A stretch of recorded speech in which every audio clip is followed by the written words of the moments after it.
What's cooking, folks? Vermillion Phoenix here, and today we're jumping into some more Orcs Must Die Unchained. This time we're going to be going into Thuricvod village with Bloodspike. There we go.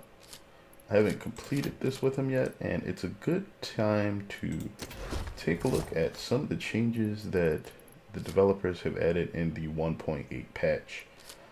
In addition to some changes to the trap costs and a number of the abilities, they have decided that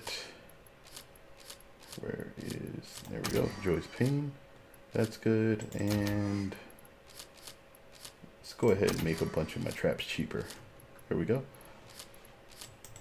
They decided that they wanted to significantly tweak the way that Bloodspike plays, and they've done that by reversing the cooldowns for his execution skill. And actually, let me just get in and take a quick look at it, that way it'll be easier to show you. Everyone get ready! Alright, so, well, I guess I should pull that back up. So, Blood Hungry is still the same. There's a chance for any enemy killed by Bloodspike to drop a delicious meal. And then we have Stunning Execution. Stunning Execution used to have about a 15-second cooldown. It is now about 30 seconds. That is quite large. So they've pretty much doubled the cooldown on it. And then we have Maiming Blow, which cools down, and what looks to be about 12 seconds now. They've also reduced the mana cost of Maiming Blow so that it can be used more frequently. It was down, or it is down to 50 points. I'm sorry, 40 points from 50. Now there's also his Homicidal Frenzy, which gives him a health shield as well as makes him move faster. They've reduced the cost on this as well so that players feel free to use it more often. Now, even with all of this, the status quo in Orcs Must Die Unchained right now is that melee characters pretty much have very low mana reserves. Like, literally the character with the highest amount of available mana as a close range character right now, I believe, is Tundra, and right behind him with the max possible rage is going to be Temper at 250. So other than them, nobody has a significant pool, and that's going to make it difficult for you to actually manage your abilities and make them very prone to taking healing items. Because of the fact that the Mage's Picnic, arguably one of the best mana regeneration items in the game, if not the best, because it doesn't lose its effect if you decide to stay in combat while you're using it. It's not readily available to melee characters, and I think that is one of, if not the largest problem with trying to get into them early into the game.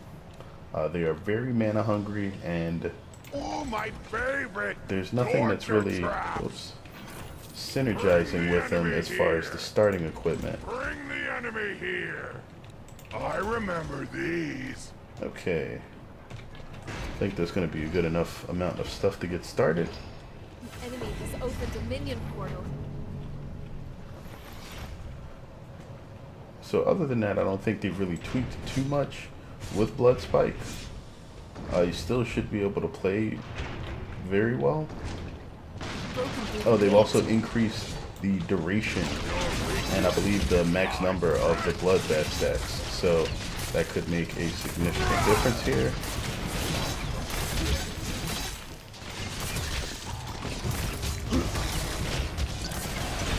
Alright. I'm really not feeling like I need to be spamming Stunning Execution. That's probably what I should have taken instead. So, if you're going to make the most of any character with a significant stun, I would recommend bringing, there's a passive, can't think of the name of it off of the top of my head, but it increases the ability of control effects, which basically means stuns or slows the duration of them by 15%. Because almost everybody has a Weaver that does the same thing, yeah, stacking those is probably super important. Now, in the past, bonuses like that have been multiplicative, not additive, so they have increasing returns.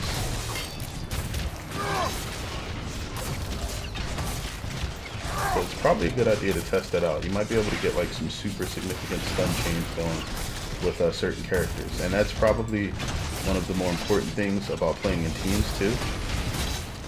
Chain stunning is something that devs want to make sure they keep under control, but that perk specifically, or that trait I should say, is one of the things that makes it more difficult to do. Let's go ahead and hoof it over here. I actually have guardians. I should be placing these guys.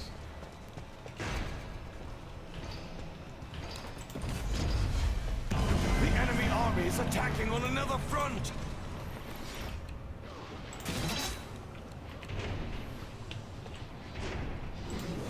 The best spot. Broken through the gate.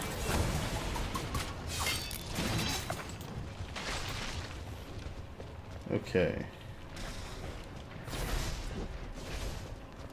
Let's try Sea of Blood. I haven't actually tried to make significant use of this particular Weaver, so I want to see what it's like if you try. I mean, I'm much over leveled for the stage, so probably won't make a huge difference, but we'll see. Whoa. That was close. Why do I still hear sounds? Okay. That worried me for a moment. Yes. No, not high enough to auto-explode. That's fine. Bring the enemy here. I remember these. Okay.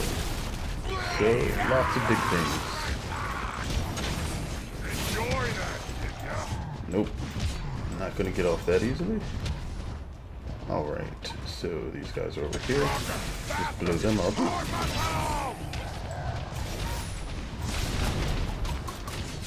Alright, not Thunder, Smolder's still there. She's fire, which is the opposite of ice. I am completely confusing things.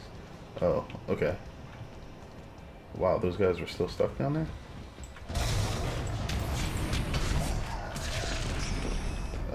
Sure.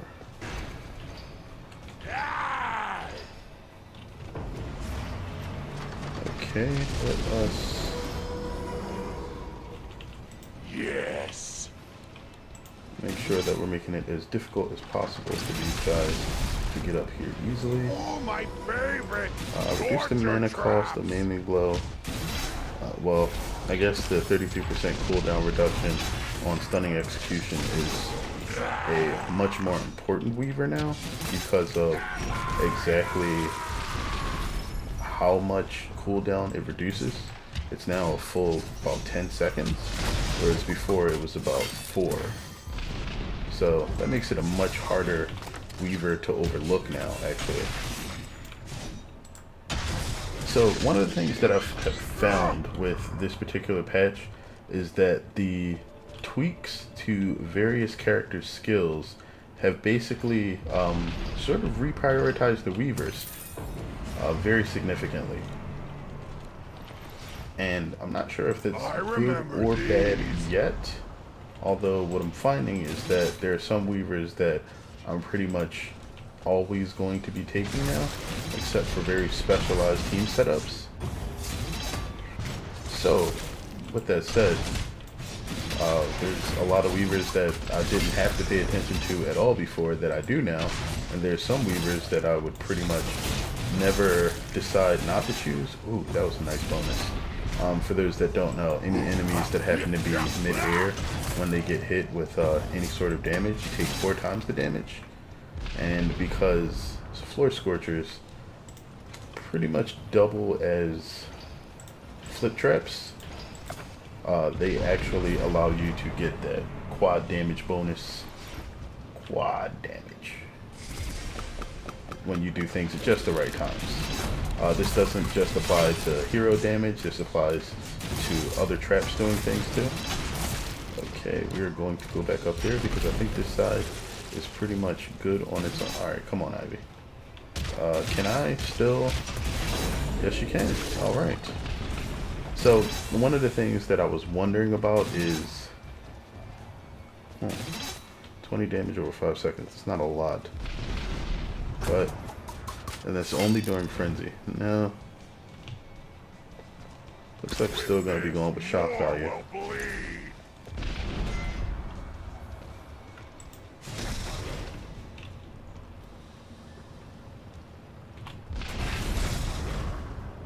Okay, that was weird. Just gonna mash Z again and run into the last bit here. What else do we have? I remember these. Drop another spike. Right there. Just in case. They've summoned a boss minion. Yeah, I believe that boss that is coming is green wheeled. Don't really care too much about him.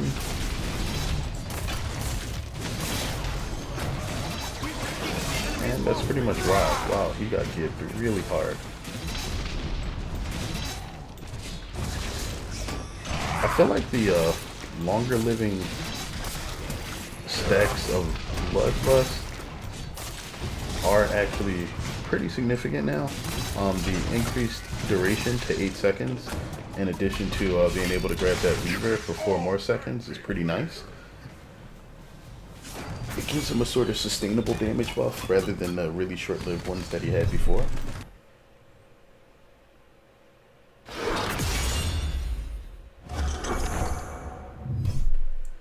Yeah, so overall, Bloodspike seems to be in roughly a better place. I think that the main changes that benefit him seem to just be the fact that he's not as mana hungry anymore, meaning that you can get more repetitions of your skills in, and you don't really have to worry about whether or not you were gaining mana constantly or a mana mote's dropped recently, although a pretty significant amount dropped where I was there. What I would like to see is probably some more interesting weavers for him. I'm not exactly sure what yet, but everything on him seems to be focused at just increasing his damage, and I don't think for a character that has issues keeping his mana filled that spamming skills more often is necessarily going to be a good thing for him. Like, it increases his damage at an additional cost, which, I mean, other characters don't really have to deal with as much, but that definitely seems to be Bloodspike's entire situation. Like, the biggest buff for Bloodspike right now is the fact that the Bloodlust stacks last longer, and I think that is more significant than even the minor mana reductions for Maiming Strike, and the nerf to Stunning Execution really isn't changing his game much.